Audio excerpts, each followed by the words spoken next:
السلام عليكم ورحمة الله.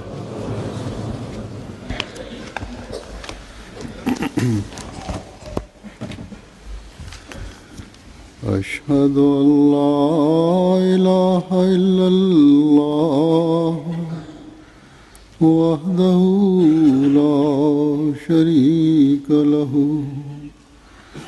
وأشهد أن محمدا عبده ورسوله أما بعد فأعوذ بالله من الشيطان الرجيم بسم الله الرحمن الرحيم الحمد لله رب العالمين الرحمن الرحيم مالك يوم الدين إياك نعبد وإياك نستعين اهدنا الصراط المستقيم صراط الذين أنعمت عليهم غير المغضوب عليهم ولا الضالين.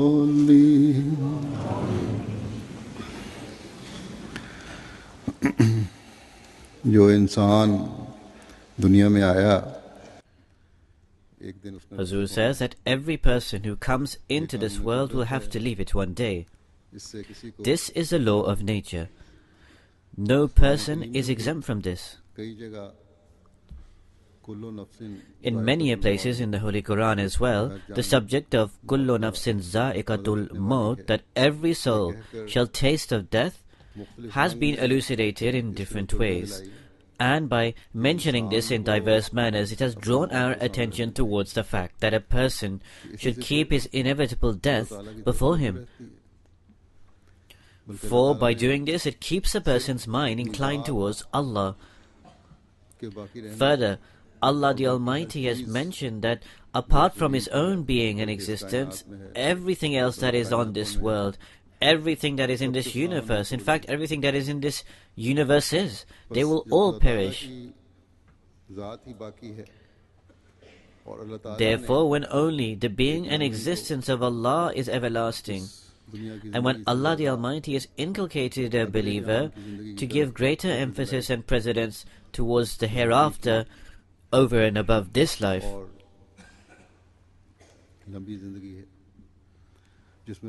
the hereafter being the true and everlasting life, that hereafter, where a person who had obeyed the commands of Allah the Almighty in this life will receive the rewards and blessings, and where a person who disobeyed God will receive punishment.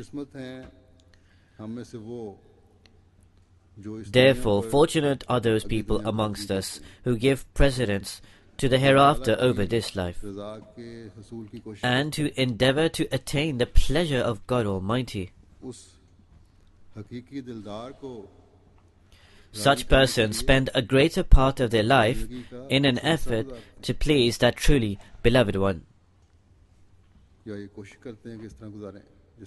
Or at least they strive to spend their lives in this way, through which they can please their truly beloved one.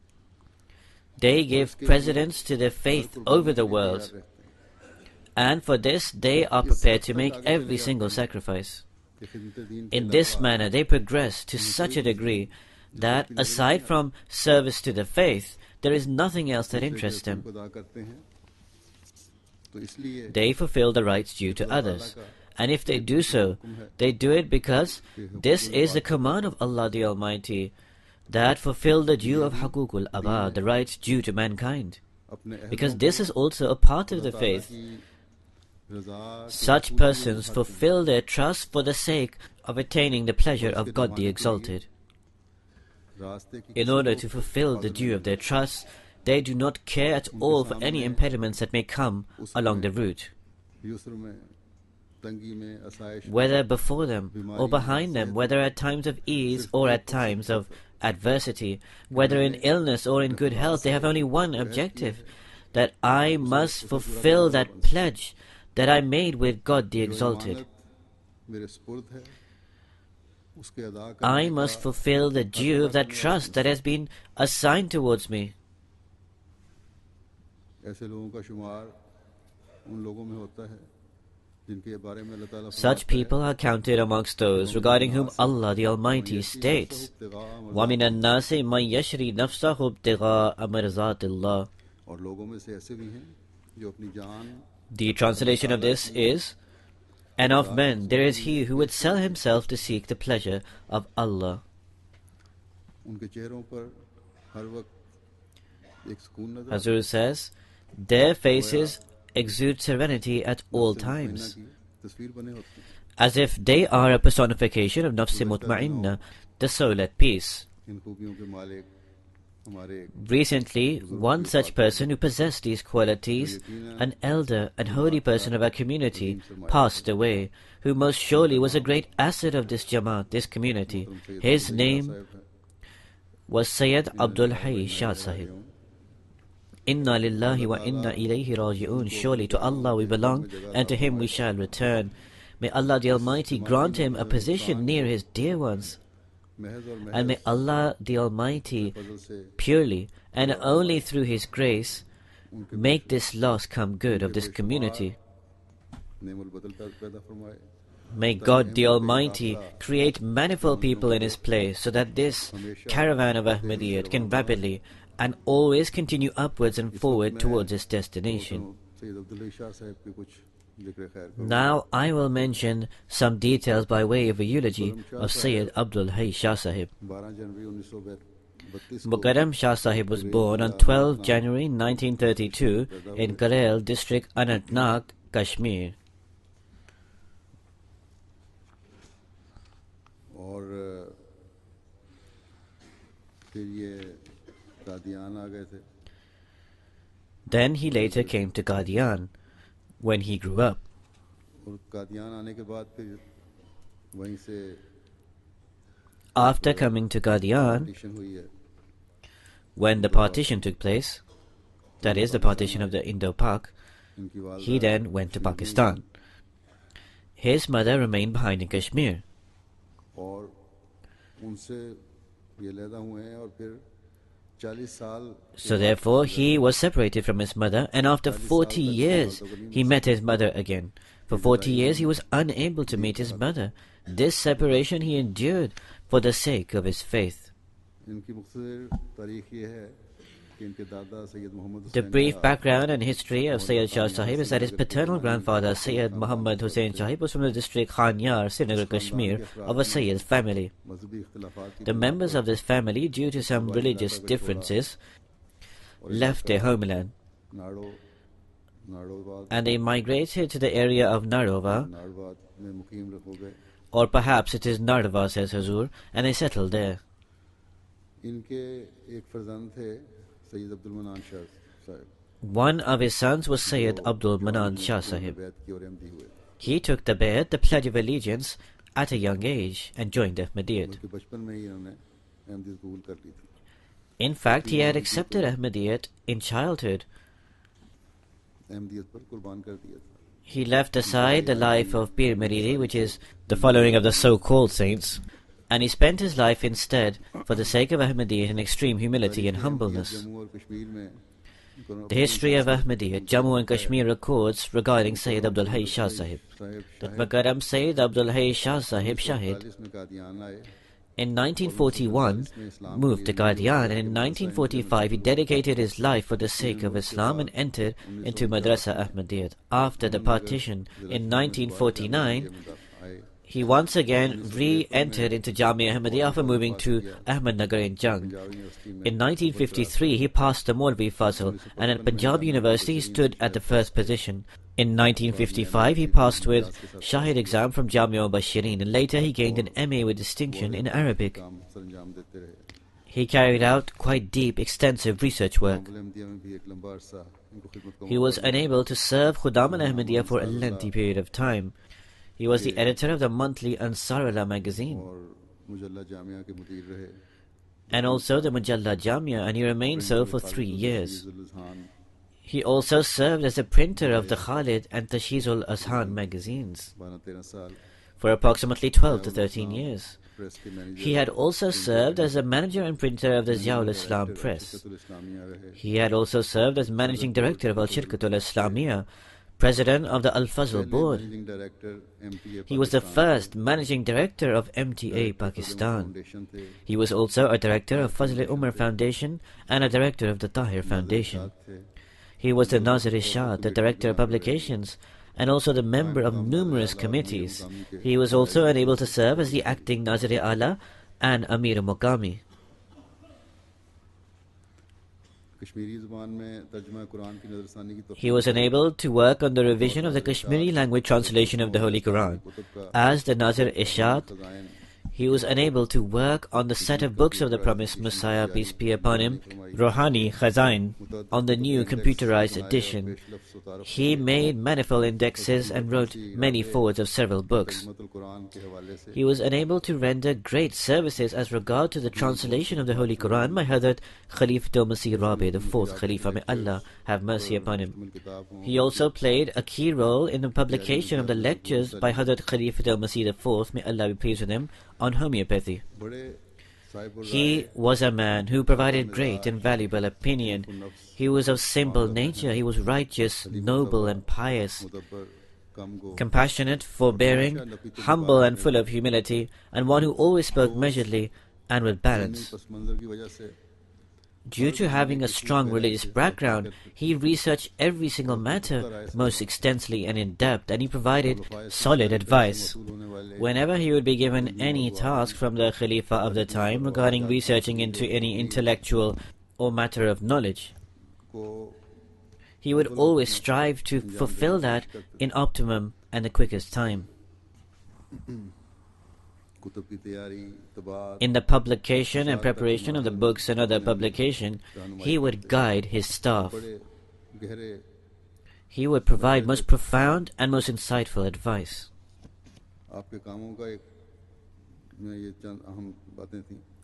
I have provided some of the important aspects relating to his work. Then the Nazir-e-Shah, the director of publications, should have experience of printing, and in this light he was a printer and publisher of Al Fazl and also other magazines. He was an expert in checking and analyzing the printing paper. He was fully informed about every single aspect of the printing machine in terms of its types, its technical specifications, etc. Similarly, whether it related to the publication of a book or the publication of a magazine, he would always render most solid and profound advice.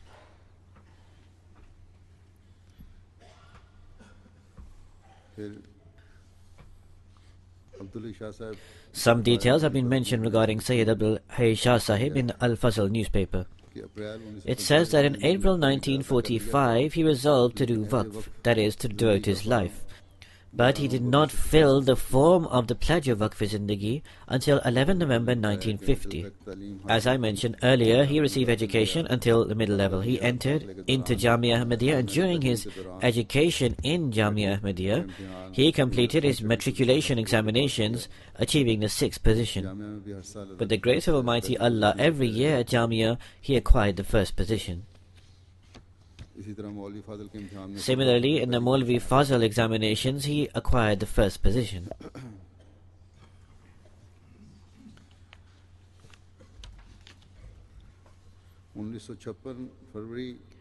In February 1956, he was appointed for the first time. He worked in different capacities in different departments. On 29 June 1982, Hazrat Khalifatul Masih IV, may Allah have mercy upon him, appointed him as Nazir-e-Shah, Director of Publications. With regard to the knowledge-filled religious lectures or Darsul Quran of Hazrat Khalifatul Masih IV, he had the honor of working towards finding the references and other material. He would remain awake every day until 3 a.m. with his team to complete this task. He would not rest until he faxed the required material to London. He also provided academic assistance in terms of the Friday sermons. He was also a member of the compilation team of the Quranic translation as well as the homeopathy book of Hazrat Khalifa Masih IV. In this respect, he discharged his duties most excellently. He was enabled to serve in the publication of the Quranic translations in Punjabi, Sindhi, Pashto and Saraiki.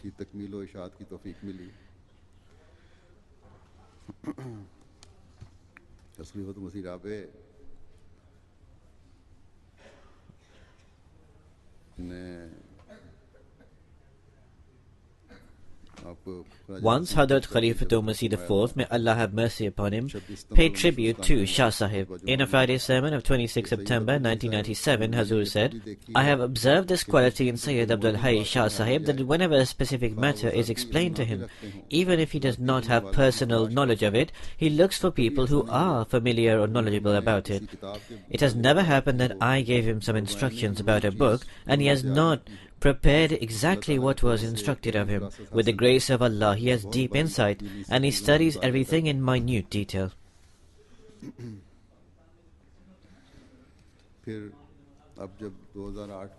When recently in 2008 I said to him that Ruhani Khazain, the set of books of the promised Messiah alayhi salam, should be computerized. So Shah Sahib accomplished this task with great endeavor.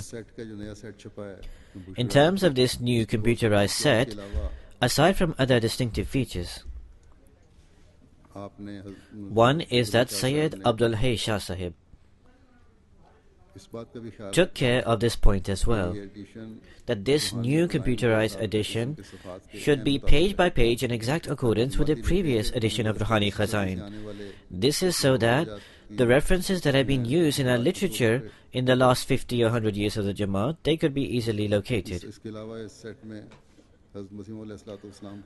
Also, some new essays and also Arabic poems of the promised Messiah on whom be peace have been included. Previously, they were unable to be published, but they have been included in this new edition. Hazrat Khalifatul Masih Rabi, may Allah have mercy upon him, in the Urdu translation of the Holy Quran he published, he wrote in the foreword under the title of "My Thanks or My Gratitude to Others," and he wrote that a team of scholars have continually worked with me here in London on the translation of the Holy Quran that is being presented here. Similarly, a team of scholars in the center, Rabwa, worked under the direction of Sayyid Abdul Hayy Shah Sahib, Nazir-e-Shad. Having reviewed the translation, they assisted me with their valuable advice and opinions. If I did not have the collective help of all of these people, it would not have been possible for me to carry out this task on my own. In a letter of 1997, Hazrat Khalifatul Masih IV wrote to Shah Sahib about the publication of Mahzarnama, the memorandum, which was presented in the National Assembly of the country. He wrote, "The publication of Mahzarnama is very good. MashaAllah, you work very hard and with flair." In another letter, Hazrat Khalifatul Masih IV, may Allah have mercy upon him, wrote to Sayyid Sahib that your report on such and such date has been received. MashaAllah, you are working prolifically and you are extremely productive. With the grace of Almighty Allah, you are the only Nazir who does not ever need reminding about entrusted tasks. Jazakumullah ahsanul jaza. May Allah bless you in every respect. Then this letter continues. It is quite a lengthy letter, but Alhamdulillah, Allah enabled him to carry out great services. All of these words of praise and all of these tributes increased him in his humility and inclined him to working even harder. It was not the case that after he was praised, his productivity of work dropped.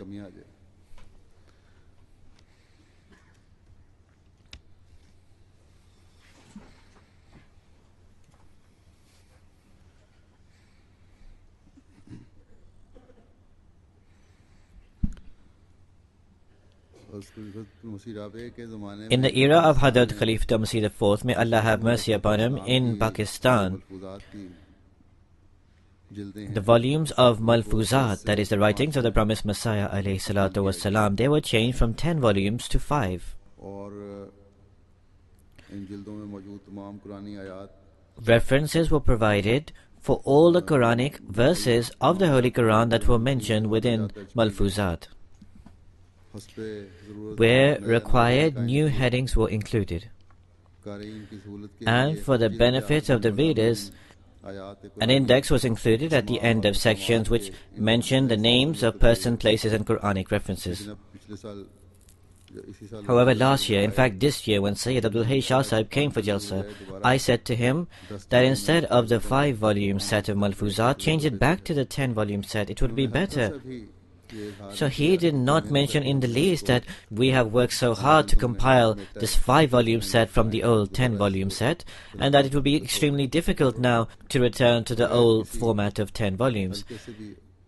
Rather, without even the smallest hint of complaint or negativity, he said, absolutely, we will return now to publishing it as a 10-volume set. Hazur says, when the volumes are thinner, it is easier to read. Malfuzat is a compilation of the books of the instructions of the promised Messiah, peace be upon him. A person can read it whilst lying down, whilst on journey, or whilst sitting. In my opinion, if the volumes are smaller, it is easier in comparison to reading thicker volumes. So anyhow, he immediately started work on this new instruction. Similarly, with regard to the knowledge-filled treasure of a commentary of the Holy Quran, Tafsiri Kabir by Hadrat Khalifa Masih II, may Allah have mercy upon him.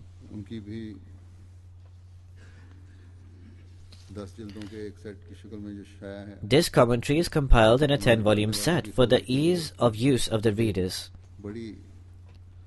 He prepared a most comprehensive index for the 10 volumes of Tafsiri Kabir. This includes names, geographical locations, and also explanation of difficult words.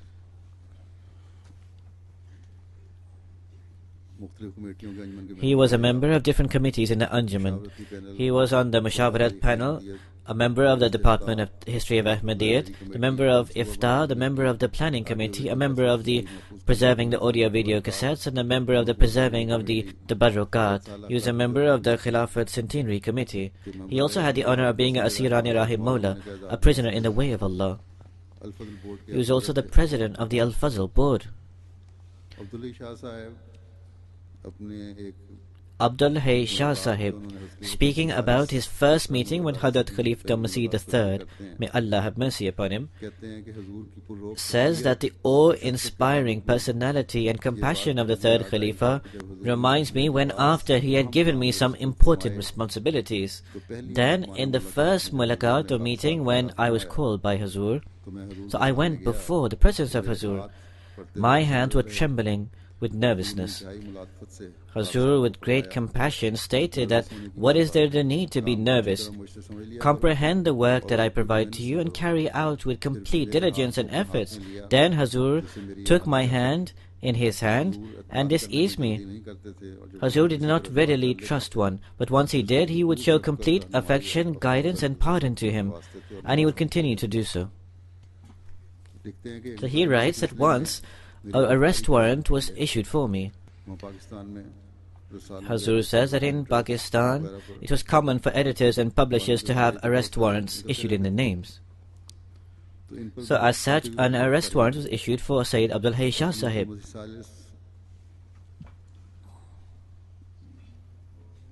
When Hadrat Khalifa Masih III, may Allah have mercy upon him, came to know about this, he convened a meeting with him and also other lawyers.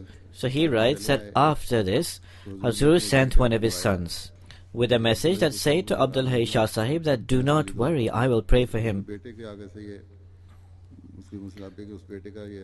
So the son told him that after the meeting with Hadrat Khalifa Masih III, may Allah have mercy upon him, Hazur called me and he said, Shah Sahib has just left here. He has a case which he has to attend in either Islamabad or Lahore. He would not have left by now.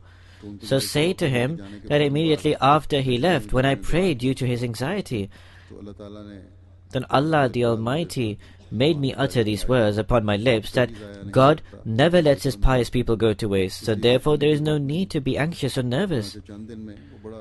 So that was the most frightening and terrifying case against them, but within a few days, the grave case was wound up and the matter finished. So God's disclosure to Hazrat Khalifa Masih III is also a testimony that in God's eyes, Sayyid Abdul Hay Shah Sahib was amongst the pious and righteous persons who remain in God's refuge and protection. Yet, at another time, Allah the Almighty enabled Sayyid Abdul Hay Shah Sahib to be a prisoner in the way of Allah when another case was issued against him.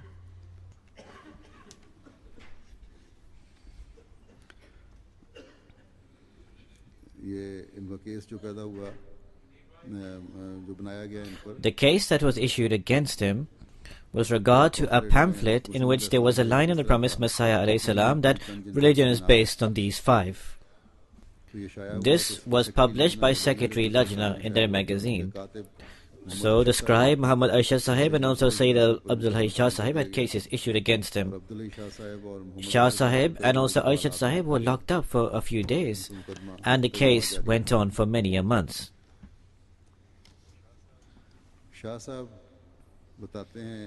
A missionary relates that Shah Sahib had informed him that at the outset, the Waqf-e-Zindagi would receive a very small allowance. Due to this, life would go by with extreme difficulty. Upon this, Shah Sahib said that once my father-in-law said to me that from a worldly perspective you are highly educated, so why do you not go towards the world to earn your livelihood? Shah Sahib said that I responded to him that I have made 2 pledges.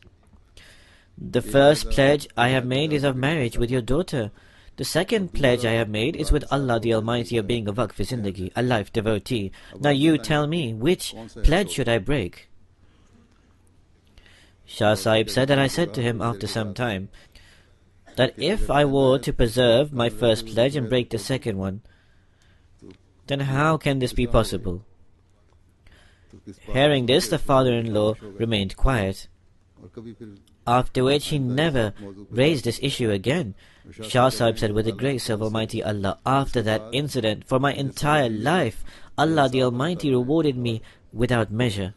Hazur says that therefore this is a pious quality of the holy people of old. The father-in-law, temporarily observing the condition of Shah Sahib as his human nature, started conjuring certain thoughts in his mind. However, the response of Shah Sahib left him speechless, that an Ahmadi could never even envisage breaking the pact he makes with God Almighty. And this also elucidates Shah Sahib's trust and reliance in God Almighty. The passion that Shah Sahib had for the trust in God Almighty and also preserving his promise that he made with God was such that God Almighty rewarded him in return in such a way that Shah Sahib said that never in my life did I ever face difficulty again. Shah Sahib would take care of the sentiments of those who worked under him and was very kind to them. One accountant relates that I worked 15 years with Shah Sahib. Apart from just one solitary incident, I do not remember a single occurrence when he ever expressed extreme anger. So what came to pass that upon a misconception or misunderstanding, we gave some books to another office without permission from Shah Sahib. When somebody told Shah Sahib about this incident, then Shah Sahib was extremely enraged. Due to Shah Sahib being so livid, for 2 days I did not enter the room of him. After 2 days, Shah Sahib called me into his room. He smiled, and he presented to me the biscuits that were before him. Another helper or worker of Shah Sahib, whose name is Muhammad Iqbal Sahib, writes that I have worked for 20 years with him and he has always treated us like sons. He was extremely loving and affectionate to all his workers. His demeanor was in every respect Darvish-like. When he helped any of the workers, he would not allow any of the other workers to learn of that. Similarly, when he asked for any personal work to be carried out by his workers, and he would fulfill the right or due of that. When any of the children of the workers were to be married, he would help them to the maximum extent possible. In addition, he would help countless people in need. Regarding his extensive knowledge, Abdul Majid Amir Sahib, who is of our Arabic desk here, writes that since this humble one has been working on the translation of Ruhani Khazain, I have had a connection with Shah Sahib. At some junctures, I faced great difficulties, and in this light, I needed to seek guidance from Shah Sahib. In every such instance, Mohtaram Shah Sahib with great compassion and in a most scholarly and cheerful manner, guided me.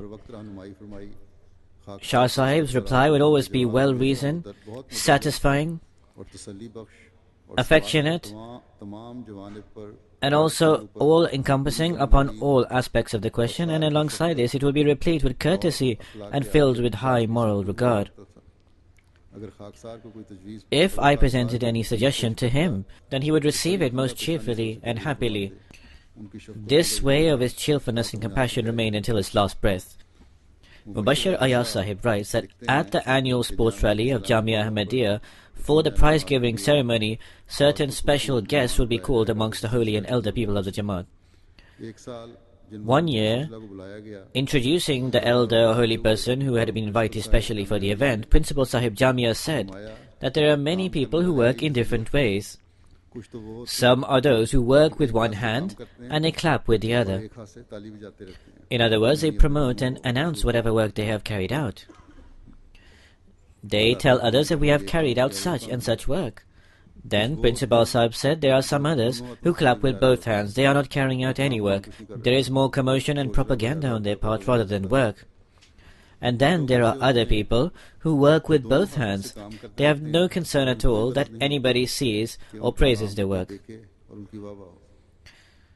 Today, such a servant of the faith is our guest, in other words, Sayyid Abdul Hai Shah Sahib. Hazur says that this is 100% correct. I have always observed in Shah Sahib that he would work extremely quietly.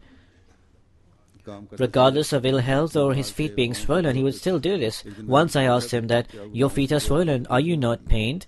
He says that I have never realized. When I am so involved in my work, then I do not even know whether my feet are swollen or otherwise. He would speak little in the gatherings and the meetings. I observed at the Anjuman meetings, but when he did speak, he provided most solid and valuable guidance and advice. Then Mubashir Ayaz Sahib again writes that when I had the opportunity to come near to him, and for some time I worked as his deputy, I found him as exactly as described, somebody who was very quiet, dervish-like, and who worked extremely hard, and there were other countless qualities within him. As soon as he arrived in the office, he would drown within his work. In Punjabi, there is an idiom, "Sir sut ke kaam karna," in other words, to be completely engrossed in your work. From the work of the office letters to the work of the Rohani Khazain, he would carry out all the proofreading himself. This noble, deserving of envy and servant of the faith would not even be aware of closing time and that everyone had gone home. He would work so much that his feet would swell up, but he would go on working in this manner. He was a selfless, humble and dervish-like person. I had the opportunity to see him from very near. There was no hint of hypocrisy or pretense in him. He was extremely compassionate. He was a great source of information of the history of Ahmadiyyat. Despite working extremely hard, he was a very cheerful person. He was a person who was the embodiment of humbleness, humility and dervish-like. I have testified myself that he would spend the money of the Jamaat with great thought, in fact, with considering many a times, and he would always be careful not to waste the money of the Jamaat. He would be extremely compassionate, kind and forbearing to his staff. He remained ill for a long period of time, but this was no impediment for the work he was carrying out.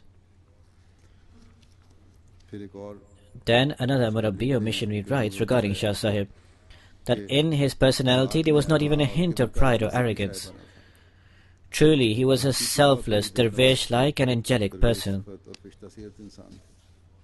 Another Murabbi or missionary writes that when work on Rohani Khazain was being carried out, I found out from a certain occurrence how much belief Shah Sahib had upon the promised Messiah ﷺ. That occurrence came to pass in the following way, that in the case of Henry Martin Clark, the promised Messiah ﷺ has in every instance written Douglas as the name of the judge.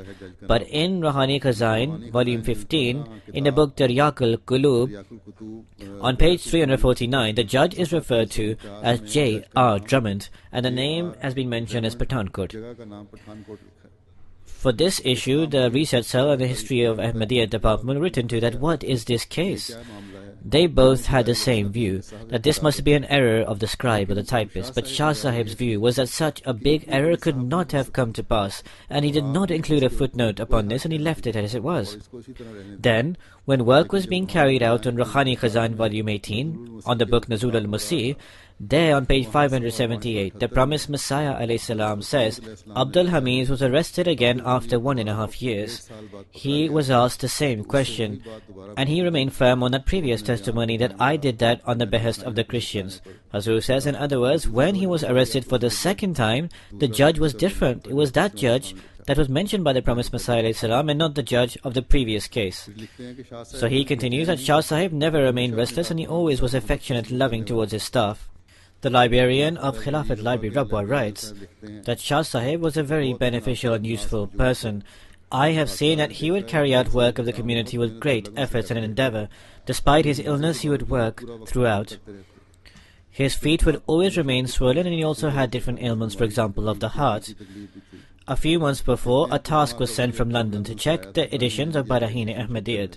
Hazur says that I had assigned a task to him to check certain editions of Barahin-e Ahmadiyyat. So he continues that Shah Sahib sent a message to me, that is the librarian, that collect together all the editions of Barahin-e Ahmadiyyat into a carton. So he says that I collected all the editions into a carton, and I inquired from him, should I bring it along to you to check? He responded that why should you be troubled, I will come myself. Despite the fact that it was difficult for him to walk, he went to the library in person and checked all the editions of Barahin-e Ahmadiyyat. He said he did not want any of the older editions to be damaged in any way. This is why he said, I felt it more appropriate to check it in person. He spent quite a few hours checking. Muhammad Ahmed Naeem Sahib of our Arabic desk writes that preparing a complete index of Tafsir-e-Kabir at a time before computers had come into being is something requiring immense diligence and attention to detail. He undertook this task with great endeavor. One aspect of his humbleness is that in the current edition of Ruhani Khazan, there are some printing errors. Whenever I contacted him during the translation regarding this, and he acknowledged any errors graciously and open-heartedly, wherever explanations were required, he provided suitable explanations. And he rapidly would respond to correspondences in this regard. Hazur says he did carry out proofreading most diligently and carefully, but it is human nature that mistakes creep in. However, he was most saddened that there should have been no mistakes in such a beautiful edition. One of our Marabbi Silsila missionaries, Kareem Ahmed Tahir Sahib, said that in 11 years I always found Shah Sahib completely engaged in his work. He was a very quiet person who completed all tasks with the utmost of responsibility.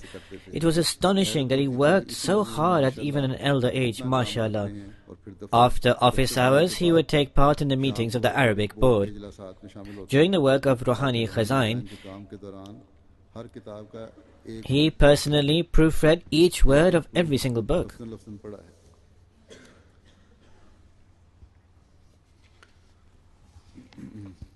Hazur says that in short, he was a person of great scholarly standing. He was the most hard-working Waqf-e-Zindagi, life devotee. He would often relate to his old missionaries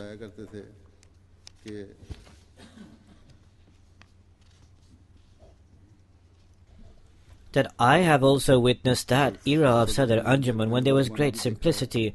Due to constraints, there were no unnecessary facilities. Indicating towards the roof of the old office, he would say that whilst now we have electric fans everywhere, before, on this pipe here there used to be a fan. With the fan would be attached a rope, and whenever required, we would use the rope to make the fan rotate because there was no electricity. He related that once Hazrat Khalifa Masih Sani, the second Khalifa, may Allah be pleased with him, sent Shah Sahib with a message to occupied Kashmir. When he reached Rawalpindi, he found no transport available there. If he had organized transport, he would have delayed the task. In order to fulfill the task assigned to him by Hazrat Khalifa Masih in the quickest possible time, he started walking from Rawalpindi to Kashmir, and he also returned from Kashmir on foot, and he delivered that message that was assigned to him. Shah Sahib had also fostered a girl who he had married to a missionary later. He brought her up like his own child. Even after her marriage, he would ask about her well-being and take care of her and send her gifts. तोहफे तोहफे भेजते थे। With his children and wife at home, he would be most caring and loving. His children and his wife said we never heard him speaking in a loud voice. He was very mindful of preserving his children's self-respect and did the finest tarbiyat, moral training of them. The aspect of simplicity was prominent in his life.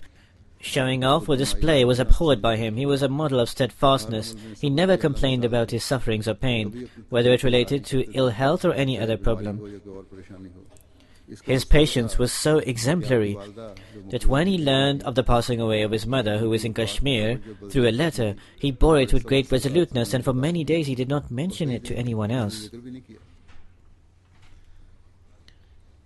He was an extremely hospitable person. At Jalsa, when guests arrived from Kashmir to stay at his house, he would offer them the entire house, and he would move into a storeroom along with his family.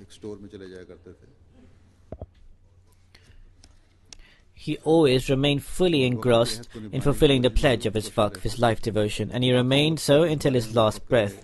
In later years, he regularly visited his children abroad. Almost all of his sons live outside Pakistan. His eldest son is Ahmad Yahya Sahib, who is the chairman of Humanity First. When he would visit his children, then his family and his relatives would insist that he stayed with them, and he would answer that I have devoted my entire life. I have not devoted just a temporary part of my life. He had a lot of pain in his feet, and as I said, it would remain swollen. Despite this, he would regularly go to the office and would not let his ill health impede with his work. In his final illness, he went to the hospital 5 times, but every time he asked the same question of the doctors, that when can I return to the office? 2 days before passing away, he was again taken to the hospital. He was sitting in the office doing his work. He had some pain and he went immediately to the hospital at 12 o'clock for a checkup. The doctors admitted him. Even at the hospital, he would continue checking his office work. His workers would bring the documents to him at the hospital and he would continue his work in this manner. On the final day, he said, "Pray and may Allah be my protector and helper." He had become aware that the time of his death was near, because he said, "The time of my flight has arrived." Whenever a fax would be sent to him from here, he would reply to it by hand. Even until now, his final letter that he wrote to me was handwritten. He did not have any clerk write it on his behalf, and neither did he have it composed. And his writing was beautiful and measured. Whereas, due to his weakness, his hands would shake. Yet despite this, he would take out great time to write his letters to me. On 14th December at 11:30 a.m. he remained in the office, and this is where he passed away. It was his desire to pass away in the office. When he was in the office, he stated that it is my wish to complete the work of correcting the mistakes in Rouhani Khazain. But however, he did not get the opportunity to do this. A missionary who works in Nazarat Ishat writes the following, that I was told by Abdul Hai Shah Sahib's Hamzulf, that his wife's sister's husband, that on 17th December, Shah Sahib saw a dream that his wife came to him and said that, "Have you not obtained a ticket?" Shah Sahib said that, "No, I have not yet obtained a ticket." After a little while, Shah Sahib said to his wife that, "I have obtained a ticket and I have boarded." On the day Shah Sahib passed away at approximately 10 o'clock in the morning.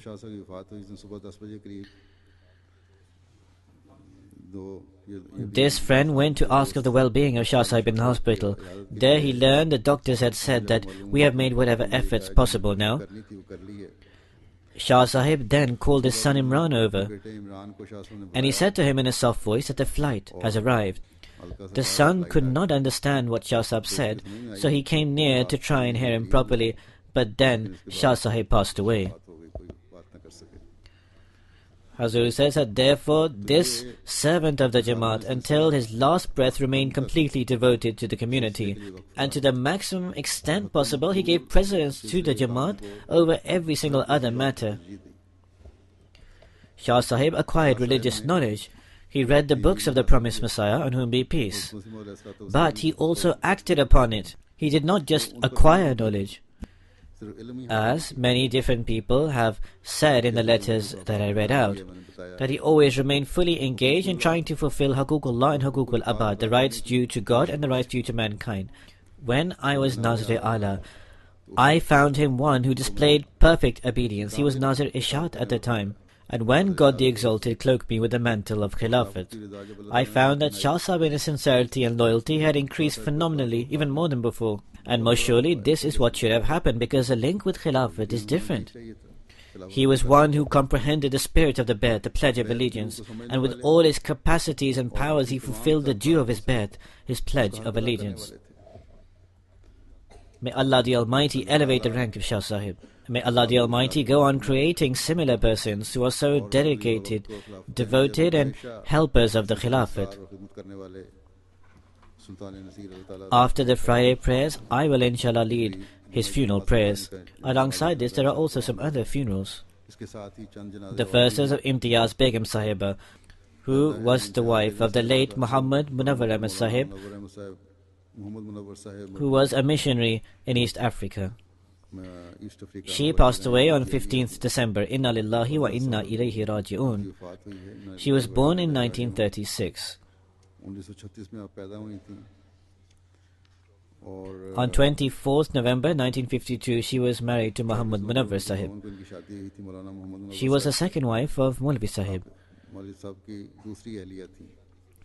From the time of her marriage until the retirement of Muhammad Munawwar Sahib, that is, when he returned from his field of work, apart from just a 3-4 year gap, the remaining entire time, the late Imtiaz Sahiba spent this whole time with her husband in Kenya, Tanzania, Palestine and Nigeria, and was unable to serve in this capacity.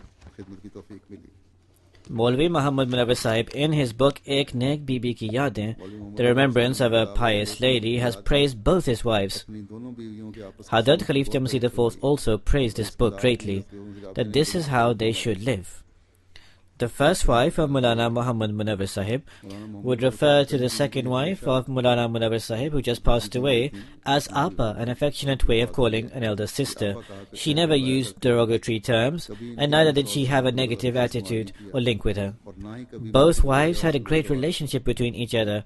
They would take care of each other's children to such a degree that people would ask their children that amongst these two ladies, who is your real mother? She, in order to fulfill the financial requirements of others, she would take money out of her pensions, and sometimes she would even take a loan to help other people in need. Her son, Mubarak Ahmed Tahir Sahib, is the Secretary Nusrat Jahan Rabwa. He relates that she had a great passion for the service of the faith. She was courageous, brave and fearless. She would help everyone, whether Ahmadi or non-Ahmadi.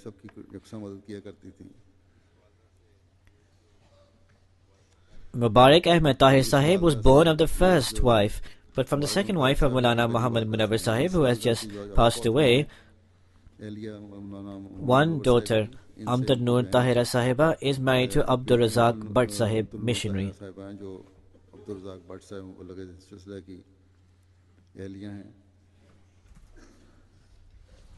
May Allah the Almighty elevate the rank of the deceased, and may her piety pass on into her progeny.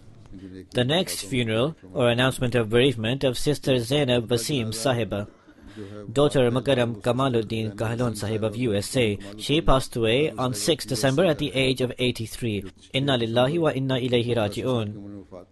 Apart from being Sadr Lajna Cleveland, she was also unable to serve in different capacities. She was extremely pious and a person with great passion towards the Jamaat. She was a local American. She leaves behind her husband and 2 sons. The next funeral or announcement of bereavement is of Amtur Rahman Sahiba of Calgary. She passed away at the age of 61 from cancer. Inna lillahi wa inna ilayhi raji'un. An extremely pious person, she was regular in her prayers and one who performed the Tahajjud prayer. She also had the honor of performing Umrah. She had a great passion and affection for reading the Holy Quran and the books of the promised Messiah, peace be upon him. She was also a Musi. The next person who passed away is Sayyida Wasima Begum Sahiba, who was the daughter of the late Sayyid Waliullah Shah Sahib, and she is from America. Sayyid Waliullah Shah Sahib is the eldest Mamu or uncle of Hadrat Khalifatul Masih IV. So she was the eldest daughter and she passed away at the age of 84. MashaAllah, she possessed great qualities. After every khutbah, Friday sermon, she would phone. And in particular, she would specially request me for prayers and prayers that her children remain on the right path. Her son, Nadeem Faizi Sahib, is a Sadr or president of one of the Jamaats in America. May Allah the Almighty elevate her rank and may her piety continue on into her progeny. The next funeral is of Mian Abdul Qayyum Sahib, who was the son of Mian Wazir Muhammad Sahib of Quetta.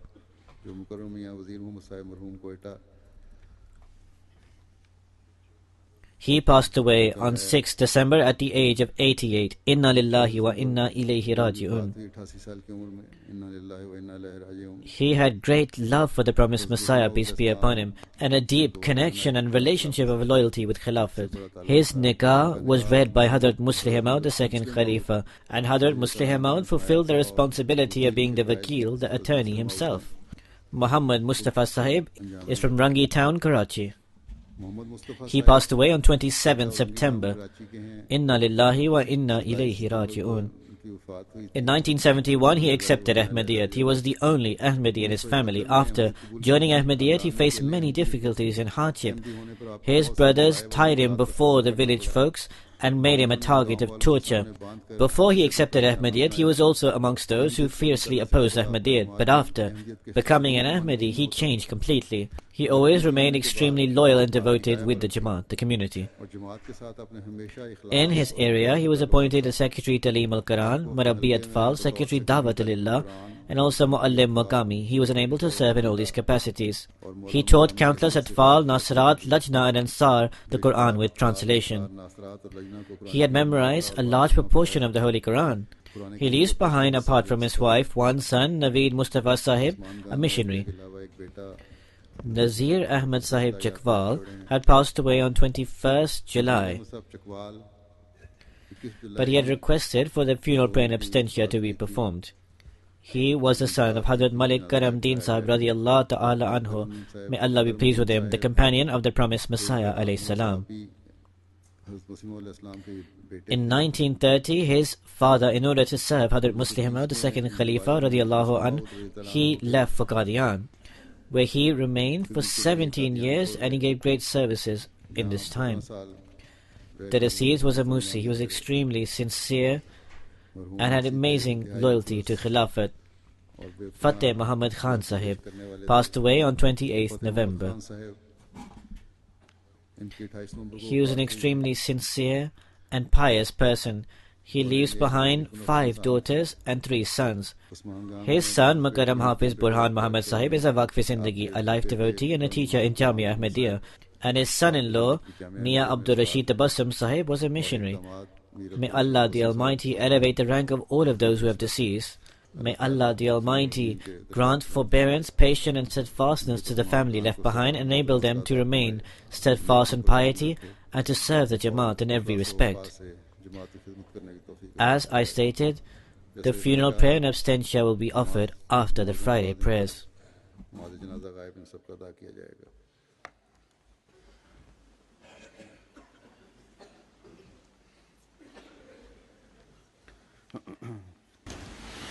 Alhamdulillah, alhamdulillah, nahmaduhu wa nasta'inuhu wa nastaghfiruh, wa nu'minu bihi wa natawakkalu alayh, wa na'udhu billahi min shururi anfusina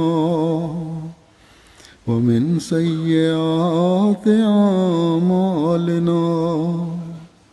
من يهده الله فلا مضل له ومن يضلله فلا هادي له ونشهد أن لا إله إلا الله ونشهد أن محمدا عبده ورسوله عباد الله رحمكم الله إن الله يأمر بالعدل والإحسان وإيتاء ذي القربى وينهى عن الفحشاء والمنكر والبغي يعظكم لعلكم تذكرون اذكروا الله يذكركم